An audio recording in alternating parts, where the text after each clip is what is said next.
Hello friends, today we discuss the controversy that is plaguing Pakistan now regarding the appointment of the new DGISI.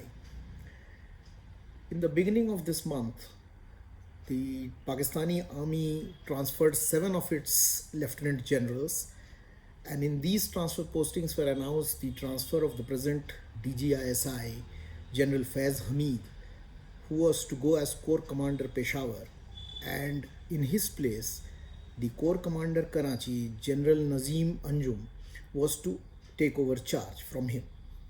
Now, ISPR issued a press brief about these changes, including the posting of General Faiz Hamid as well as Nazim Anjum on the 6th of October 2021.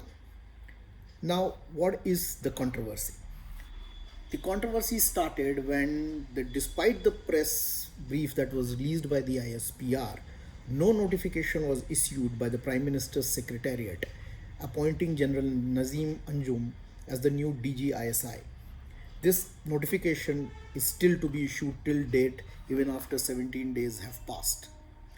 Now, the government has argued that the appointment of DGISI is the prerogative of the Prime Minister as per the rules of the business, and procedures have to be followed, which include the sending of a summary by the Ministry of Defense, which should have 3 names, and from this panel of names, the Prime Minister will choose whosoever he wants to as DGISI. Now, considering the special political situation that is in Pakistan, the military establishment enjoys unlimited powers for most part of its history. How has the DGISI been appointed in the past?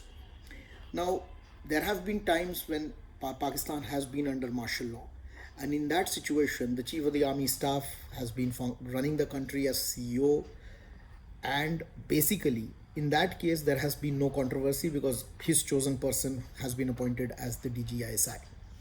Now, even when the civilians ruled, the army had a major say in selecting the ISI chief, for it was a widely known fact, as during the case of General Shuja Pasha, that he did not even consult the Prime Minister, the General Chief of the Army Staff, General Kayani, but instead he went to the President, who was then the President Asif Ali Zardari, and bypassing Yusuf Raza Gilani, who was the Prime Minister, and he said that he wanted to appoint General Shuja Pasha as the Chief of the ISI, and Zardari said, go ahead, no problems. So, it is not as if the Prime Minister has always been consulted by the Chief of the Army Staff for the appointment of the DGISI. Now, of course, there have been instances in the past when Prime Ministers have put their foot down asking for their people to be, or the people whom they had confidence in, to be appointed as DGISI.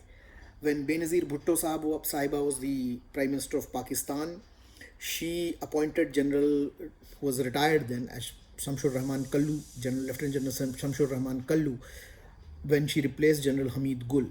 Now, army was not very happy at this development, but still it went ahead with the decision of the Prime Minister. Of course, there was a lot of whisper campaign against him, and he was given the moniker No Clue Kallu. Now, Nawaz Sharif had actually imposed his views twice during the appointment of the DGISI. The first was when he appointed General Javed Nasir as DGISI, who was not basically General Asif Nawaz Janwa's candidate, who was then the army chief, and the General Javed Nasir was considered to be an Islamist. He completely changed the culture of ISI, but that is a topic of a separate discussion. And finally, he became kind of a crusader for Islam around the world. Not only did he support the Islamists in Afghanistan, in Kashmir, but he was busy supplying weapons and arms to even the Muslim rebels in Bosnia-Herzegovina. So finally, he was removed under the American pressure. And the second time when Nawaz Sharif tried to impose his views was when he sought to appoint General Ziauddin Butt as the DGISI, because and basically the Chief of the Army Staff then, General Parvez Musharraf, wanted General Aziz Khan, but he went ahead with Nawaz Sharif's choice. But finally what happened, We all know in 1999 when basically Musharraf was removed by Nawaz Sharif for a short period of time, basically, because then the coup happened. He actually made General Ziauddin Bhatt the chief of the army staff, but the army establishment even revolted against this new incumbent. And in 99, on 12th October, we know what happened. I mean, basically, Musharraf took over, Nawaz Sharif was imprisonment and sent home, Ziauddin Bhatt Sahab was also sent home. Now, what is when it comes to this, because there are people who argue that this has not really been the case, where notifications or summaries have always been sent for the Prime Minister's approval with 3 names. Even during Imran Khan's tenure, we have had 2 chief of ISI, DG ISIs, and General Faiz Hamid is the second ISI chief under Imran Khan. He was appointed DG ISI in June 2019 by replacing General Asim Munir, who only had a 9-month tenure, the shortest in the history of ISI. Incidentally, there is no record in any summary having been sent or 3 names forwarded by GHQ to Imran Khan when General Faiz Hamid was appointed as DG ISI. Neither is there is anything on record to show that that Imran Khan at that time insisted that a summary needs to be sent to him from GHQ. So what is happening now? I mean, why this controversy now?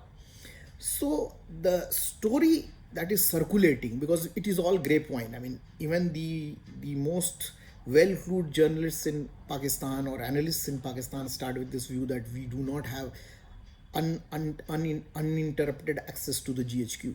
So basically, the story that is circulating is that PM Imran Khan, in whose ascendancy as the Prime Minister is basically owed to the army chief, ISI, and to the establishment, basically wants General Faiz Hamid to continue for some more time.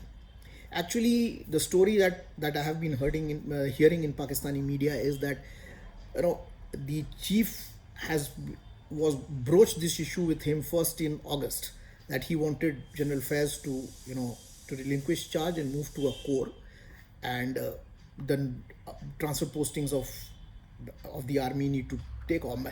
So Imran Khan said, okay, we'll look into it. So he again broached the issue in September. Imran Khan gave a non-committal kind of reply, but he didn't say no to Faiz Hamid's movement. Then in October, again, General Bajwa approached this saying that 3 of my generals are retiring this month, so we need to do this transfer posting. So Imran Khan did not say yes, no. So the army basically assumed that they had the concurrence of the Prime Minister. So but after this press release by ISPR, the Prime Minister has started acting pricey or has put his foot down. The notification has still not come. Now, what is behind this? Now,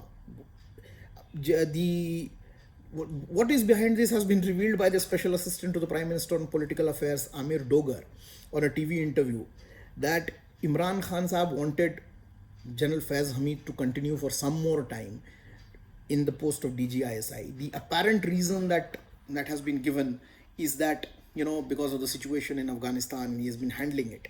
But that does not cut much ice, because he is anyway going to move to the Peshawar Corps, which has a lot to do with Afghanistan really. And army does not, and in the army circles is generally believed that nobody is indispensable. Apparently, when he said this, he was served a memo to explain why he said this on a national television on a private TV channel. Now, the other fact which was interesting was that the Prime Minister brought up this issue in the cabinet meeting, saying that I am nobody's, basically I am not going to get bowed down or cowed down by anybody, or आप लोगों को घबराना नहीं है, this is ये मेरी सवाबदीद है, this is my discretion, so I just want the procedures to be followed. Now this is not a cabinet matter to be discussed. I mean, this is an administrative issue. This need not be brought to the cabinet. So there is an element of discomfiture which can be clearly seen. Now, what happens is I was listening to an analyst who's a well clued into the military and the political establishment of the in the while during my course of following the Pakistani media, and she said that Faiz Hamid has really taken into these to the government, and she could see all these people of the government saying Faiz Bhai, Faiz Bhai. So it is quite considering the domestic political environment that is rapidly deteriorating now with rising prices, opposition now getting more aggressive, the international situation not to the liking of Pakistan. Imran Khan wants a DGISI who will support him unabashedly, and he probably believes that the new incumbent General Nazim Anjum who is coming might not be that ready to support him as General Faiz Hamid was. So he wants Faiz Hamid to continue. Now the other grey point, which is hilarious to say, but this has been, it's a known secret in Pakistan, is associated with the First Lady of Pakistan, the PM's wife Bushra Bibi, who believes in occult, and which have with many people arguing that she's a Pirni and she has great powers over Imran Khan, and she controls a lot of his decisions. And apparently they were married because she said that if you will become prime minister if you marry me, and she is insisting that the stars as they are right now, the continuation of General Faiz is in Imran's interest, and it will help him if General Faiz continues as DGISI. Now, if you actually read Reham Khan's book, who was the earlier wife of Prime Minister Imran, there are lurid details basically of how Imran Khan believes in occult. And in one very interesting and hilarious episode, she describes how she saw him lying completely naked on the bed and rubbing kali dal on his body or genitals to ward off all those negative spirits. Now, this is a known secret. Even the opposition has been going around continuously blasting Imran Khan for his Jadoo Tona. His first wife actually tweeted, which he was forced to remove, about all these Jadoo Tona thing, which she was forced to remove after all. But she also had tweeted about this belief in Jadoo Tona of Imran Khan. Now, these are the two reasons basically why Imran probably wants Faiz Hamid to continue. Now, why is it that the establishment is so insistent that Faiz Hamid needs to go? Because Imran Khan has had the support of the establishment through and through. This whole concept of what the Pakistanis say, one page, the military establishment and the political government in one page on every issue. And actually it has been said that he was brought in power with a 10-year project in mind, where all the opposition would be demolished, and he was the person. Things would be managed so that he continues, and all the problems of Pakistan are sorted out. Now, why this sudden change of heart in the establishment? Now, first, if you look at it, as a follower of Pakistan, the first thing that I can understand is the institutional autonomy of the army. The armed forces of Pakistan is a very, very professional force, and they guard their institutional autonomy very zealously, and they do not take kindly to any interference in their internal affairs from any quarter. They believe that transfer and postings and the deployment of the staff are their sole prerogative, and nobody else can have a say in that. This is for the army to decide which officer it will post where. In the past, when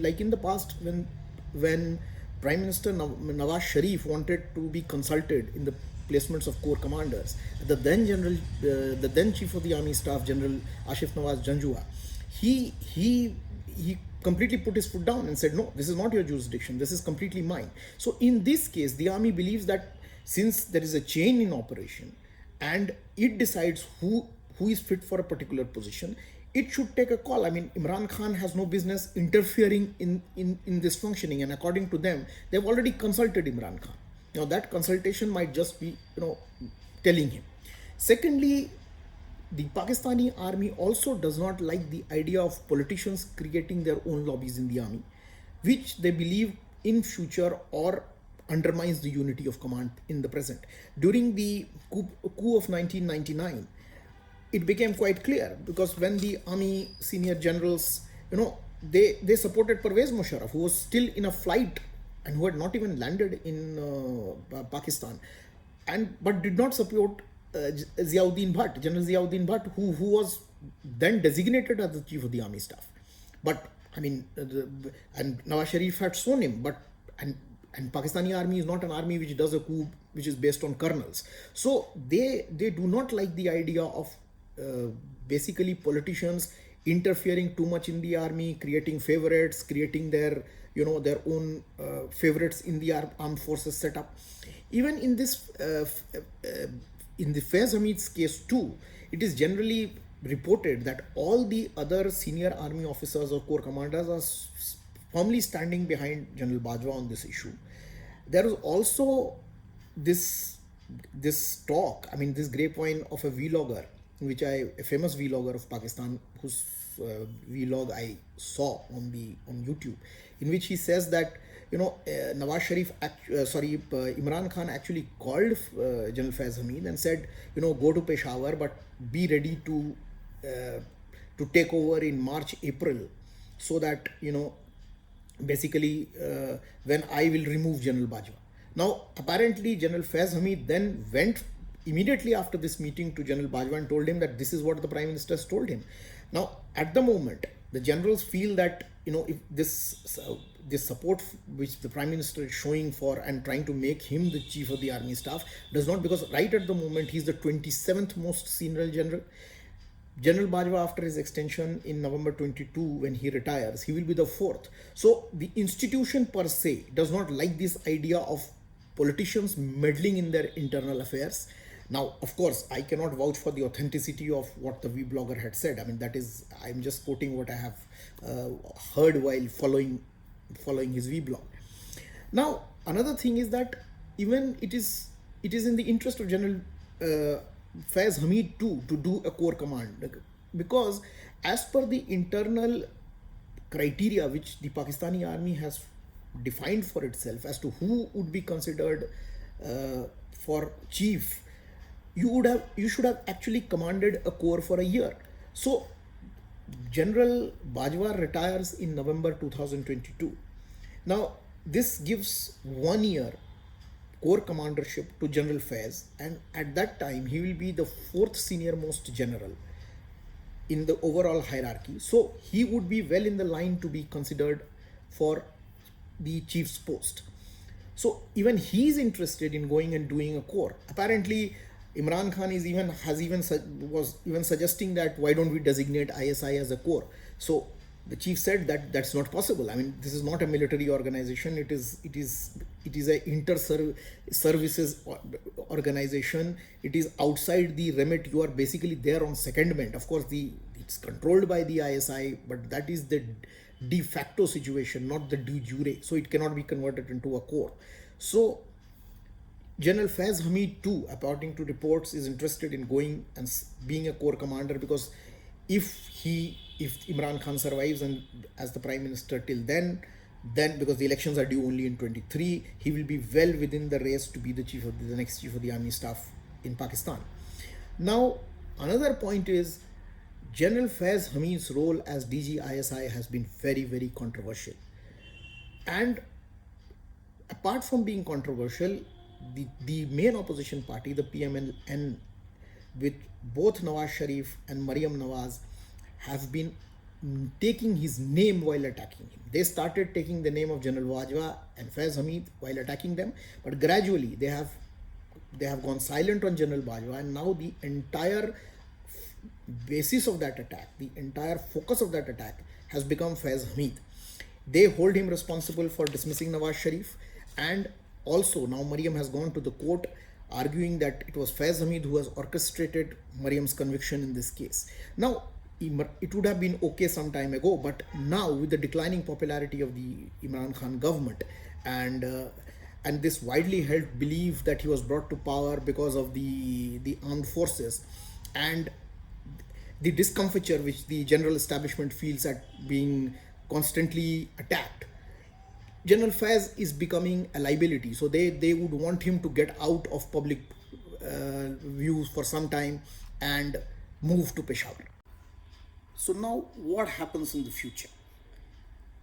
So, first and foremost is this one page business where Imran Khan used to so proudly flaunt that, the establishment and the government are completely on one page, actually going to the extent of saying ki, what choice does the establishment have apart from me, because they have actually, it's a fact that they have actually burned their bridges with all opposition parties. But that one page is lying in tatters today. It is lying in shreds because the army today feels that it cannot trust Imran Khan. I mean, they never expected him to behave the way he has been behaving, and so, and when you see the faces of the ministers, when you see the party spokesman, I mean, I was quite taken aback when somebody asked Shahbaz Gill what he had to say about this matter, and he said, this is not in my jurisdiction. Now, knowing Shahbaz Gill and what he has been doing as the spokesman, I mean, it was quite funny for him to argue that something is not in his jurisdiction. I mean, he speaks on everything under the sun, and the way he speaks, I mean, people who follow Pakistan or Pakistanis know. I mean, it's a kind of no holds barred. So people are very restrained, and you had Sheikh Rashid saying, the prime minister thinks politically and the chief thinks in a different manner. So very guarded kind of response. But if you cull that information out, you can feel that there is this feeling that the establishment is gradually trying to distance itself. They understand that they are gradually trying to distance themselves from the government. Now, the damage has been done. Even if Imran Khan approves the name of General Nadeem, apparently he met him a couple of days back, and it was yesterday. I mean, he met him a couple of days yesterday, and apparently they had a very good talk. And it was expected that on Friday the notification would be issued, but it has not happened. I mean, he's now gone to Saudi Arabia. So probably everything seems to be in a limbo. One just has to see whether what happens. Right till the moment I'm making this video, there has been no notification. So that damage, as one analyst said, कि ये जो एतमाद है वो किसी मेरे जूते की रफू नहीं है जो आप किसी के यहाँ जाके मोची के यहाँ करा लीजिएगा.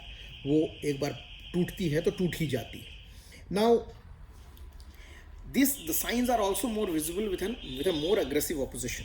Now you are seeing that the opposition is now coming out on the streets, and the role of the anchors. I mean, anchors who were very pro government. I mean, who till day before yesterday or till yesterday were saying that Imran Khan was the last hope for Pakistan, suddenly have all kinds of things to say about the karkardgi of this government, which clearly shows that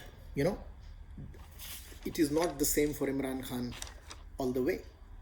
Now, how the situation unfolds, what can Imran do, what will the establishment do, that we'll need to wait and see. Will the establishment bring an in-house change? I mean, you have Jahangir Tareen waiting in the wings, you have Foreign Minister Qureshi, who's always had this desire to be the numero uno. How things move, God alone knows. What choices does Imran have? I mean, he's been a reckless character throughout.